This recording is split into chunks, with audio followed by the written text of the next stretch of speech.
Saudi वली अहद मोहम्मद बिन सलमान ने दिसंबर में सहाफियों के एक छोटे से ग्रुप को बुलाया। ये तमाम सहाफी मुकामी थे। इन सहाफियों के साथ शहजादे की ये मीटिंग ऑफ द रिकॉर्ड थी, जिसमें ऐसी बातें हुई कि सहाफी भी हैरान परेशान रह गए। मोहम्मद बिन सलमान ने कहा कि मुत्तहिदा अरब इमारात ने हमारी पीठ में छुरा घोंपा है। MBS ने सहाफियों को सख्त लहजे में कहा कि देखो अब मैं इस UAE हुकूमत के साथ क्या करता हूँ। शहजादे ने कहा कि उन्होंने इमारात को मुतालबात की एक तवील फहरिस्त फराहम की है। अगर इमारात ये मुतालबे पूरे नहीं करता तो सऊदी अरब सख्त इक़दामात करने के लिए तैयार है। मोहम्मद बिन सुलेमान कहा जा रहा है कि UAE के खिलाफ भी वही कुछ करेगा जो उसने कतर के खिलाफ किया था। उस वक्त सऊदी अरब ने इत्तेहादी अरब मुल्कों के साथ मिलकर कतर के साथ ताल्लुकात खत्म कर दिए थे। ये मामला 3 साल तक जारी रहा। मोहम्मद बिन सलमान ने कहा कि जो वो UAE हुकूमत के साथ करेंगे वो कतर से भी बदतर होगा।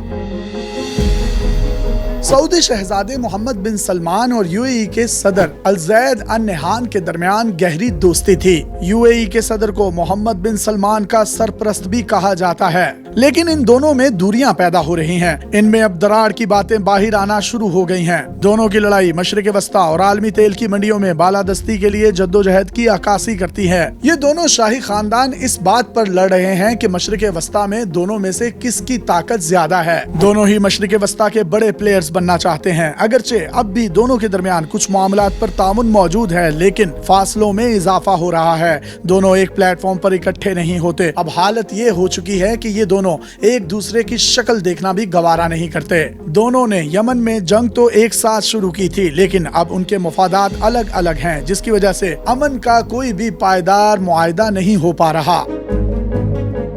सऊदी अरब ने तेल की कीमत में इजाफा किया, जिसकी वजह से UAE सऊदी अरब से नाराज हो गया। UAE और सऊदी अरब के दरमियान मुआशी मैदानों में भी एक दूसरे से मुकाबला बढ़ता जा रहा है। हर कंपनी ने यहाँ अपना हेडक्वार्टर बना रखा है। दूसरी जानिब मोहम्मद बिन सलमान की कोशिश है कि सऊदी अरब का तेल पर इन्हिसार कम से कम किया जाए। इसी सिलसिले में वो वियन 2030 पर काम कर रहे हैं। अब वो आलमी कंपनियों पर दबाव डाल रहे हैं कि वो अपने दफातर दुबई से मुंतकिल करके रियाज यानी सऊदी अरब ले आए। दुबई इस वक्त मशरिक वस्ता का तजारती पावर हाउस है। मोहम्मद बिन सलमान इसका मुकाबला करने और मगरबी सियाहों को सऊदी अरब की तरफ रागिब करने के लिए मुख्तलिफ मंसूबों पर काम कर रहा है। मोहम्मद बिन सलमान ने मार्च में एमिरेट्स एयरलाइन का मुकाबला करने के लिए नई एयरलाइन भी कायम की थी। उन्होंने 2021 में इंग्लैंड का मारूफ फुटबॉल क्लब न्यूकासल खरीदा। Dubai, Abu Dhabi, Sharjah, Oman और UAE की बाकी रियासतों की दिलचस्प इन्वेस्टमेंट देखने के बाद सऊदी अरब ने दुनिया भर के स्टार खिलाड़ियों में भी सरमायाकारी शुरू कर दी है। यही वजह है कि सऊदी अरब ने रोनाल्डो जैसे आलमी सुपरस्टार को इंतहाई महंगे दामों सऊदी अरब के फुटबॉल क्लब का हिस्सा बना दिया है। मोहम्मद बिन सलमान ने ईरान के साथ सऊदी अरब के ताल्लुकात को ठीक करने में एक अहम किरदार अदा किया। इसीलिए उसने सऊदी अरब की खारजा पॉलिसी के लिए चीन से मदद मांगी और चीन ने भी खित्ते में अपना मुफाद देखते हुए ईरान और सऊदी अरब की दोस्ती करवा दी है। मोहम्मद बिन सलमान सूडान में तशद्दुद को रोकने के लिए सफारती कोशिशों की भी क़यादत कर रहे हैं, जबकि इसी सूडान में सऊदी अरब और इमारात 2 अलग अलग ग्रुपों को सपोर्ट कर रहे थे। अब बात करते हैं UAE के प्रेसिडेंट की। अगर सऊदी शहजादा मोहम्मद बिन सलमान इतना कुछ कर रहा है तो इमारात का बादशाह कैसे पीछे रह सकता है। मोहम्मद बिन ज़ैद ने अपनी निजी महाफिल में मोहम्मद बिन सलमान पर तनकीद की है। उन्होंने सऊदी शहजादे पर दोनों मुमालिक के दरमियान ताल्लुकात को खराब करने का इल्जाम भी लगाया। उन्होंने ईरान के साथ मुआहदे, रूस के साथ ताल्लुकात, मोहम्मद बिन सलमान की तेल की पॉलिसियों और खतरनाक चालों की तरफ तनकीदी तौर पर इशारा भी किया। मोहम्मद बिन सलमान ने शाम को अरब लीग का दोबारा हिस्सा बनाने के लिए मई में इजलास तलब किया, लेकिन UAE के बादशाह मोहम्मद बिन ज़ैद इसमें शरीक नहीं हुए। उन्होंने शाम के हवाले से वोटिंग में भी किसी किस्म का हिस्सा नहीं लिया। कहा जाता है कि दोनों के दरमियान तनाव में इजाफा शिद्दत से बढ़ता जा रहा है। सऊदी शहजादा मोहम्मद बिन सलमान मोहम्मद बिन ज़ैद अल नहान के साए से बाहर निकलना चाहता है और अपनी अलग शनाख्त कायम करने के लिए कोशां है। दोनों मुमालिक एक दूसरे से हटकर अपनी खारजा पॉलिसी तश्कील दे रहे हैं جس سے بظاہر یہی لگتا ہے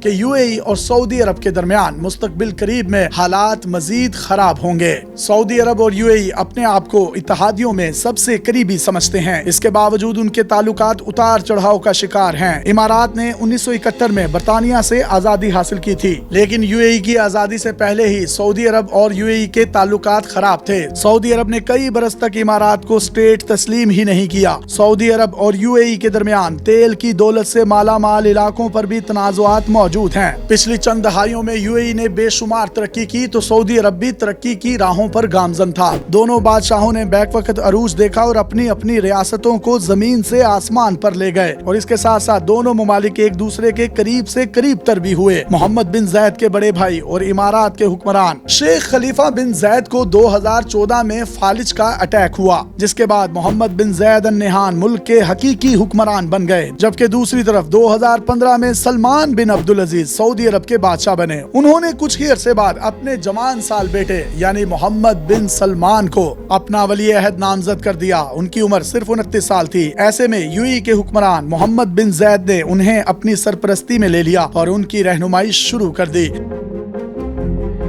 UAE اور سعودی عرب دونوں نے مل کر ایک اتحاد تشکیل دینے کے لیے یمن کے خلاف جنگ کا آغاز کیا۔ مصر کے عبد الفتاح کی بغاوت میں بھی مدد کی۔ تو کہا جا سکتا ہے کہ یہ سعودی شہزادہ جو اتنا لبرل ہے اور سعودی عرب کو مزید ترقی کی طرف لے کر جانا چاہ رہا ہے، سعودی عرب کو جدید ٹیکنالوجی سے لیس کر کے دنیا کا نمبر 1 ملک بنانا چاہتا ہے، تو اس نے یہ سب کچھ ریگستان میں، جنگل میں منگل بنانے والے UAE کے شہزادوں سے ہی یہ سب کچھ سیکھا ہے، جس میں UAE کا صدر محمد بن زید سعودی شہزادے محمد بن سلمان کا استاد ہے۔ اب تک تو ہم یہ جان چکے ہیں کہ محمد بن سلمان اور محمد بن زید النہان کے درمیان کتنی گہری دوستی اور تعلقات تھے، لیکن اتنے گہرے تعلقات خراب کیوں ہوئے؟ ان دونوں میں اختلافات پچھلے برس اکتوبر میں شروع ہوئے تھے۔ سعودی عرب نے امریکہ کی مخالفت کے باوجود تیل کی پیداوار میں کمی کا اعلان کیا تھا تاکہ قیمتیں بلند رکھی جا سکیں۔ اگرچہ اوپیک کی سطح پر امارات نے اس معاملے میں سعودی عرب کا ساتھ دیا، لیکن نجی طور پر امریکی حکام اور میڈیا کو بتایا کہ سعودی عرب نے انہیں ایسا کرنے پر مجبور کیا تھا۔ امارات نے اپنی تیل کی پیداوار کو یومیہ 40,000 بیرل سے بھی زیادہ کر دیا ہے۔ اسے امید ہے کہ یہ روزانہ 50 لاکھ بیرل سے زیادہ تیل نکال سکتا ہے، لیکن انہیں اوپیک کے ضوابط کی وجہ سے صرف 30 لاکھ بیرل نکالنے کی اجازت ہے۔ اسی وجہ سے امارت کو اربوں ڈالرز کا نقصان ہو رہا ہے۔ UAE پہلے ہی اپنے کوٹے سے زیادہ تیل نکال رہا ہے۔ اسی طرح یہ تیل کی عالمی قیمتوں پر اثر انداز ہو سکتا ہے۔ جب سعودی عرب اور UAE ایک دوسرے سے دور ہو رہے ہوں تو یہ امریکہ کے لیے درد سر بن جاتا ہے۔ اس سے مشرق وسطیٰ میں امریکی مفادات بری طرح سے متاثر ہونے کا خطرہ ہے۔ اس کے باوجود جو بائیڈن انتظامیہ دونوں ملکوں کو قریب لانے میں کوئی خاص کردار ادا نہیں کر پا رہی۔ جو بائیڈن انتظامیہ نے 7 مئی کو محمد بن سلمان اور اماراتی صدر کے چھوٹے بھائی شیخ تحنون بن زید کے درمیان ملاقات کا انتظام کیا تھا۔ یہ کبھی سعودی ولی عہد کے قریبی ساتھیوں کے طور پر جانے جاتے تھے۔ تحنون نے دونوں خاندانوں میں دوریاں ختم کرنے کی کوششیں کی۔ انہوں نے سعودی عرب کے 6 دورے کیے، لیکن ان کو محمد بن سلمان سے نہیں ملنے دیا گیا۔ آخرکار امریکہ نے مداخلت کی اور ان دونوں کی ملاقاتیں کروائیں۔ کیا یہ ملاقاتیں دونوں کے درمیان جمی برف کو پگھلانے میں کامیاب رہیں؟ یہ تو آنے والے دنوں میں ہی پتہ چلے گا۔ تب تک کے لیے اپنے میزبان یاسر شامی کو پاکستان کے سب سے بڑے digital media network daily Pakistan سے اجازت دیجیے اور دیکھتے رہیے ڈیلی پاکستان۔ اللہ حافظ۔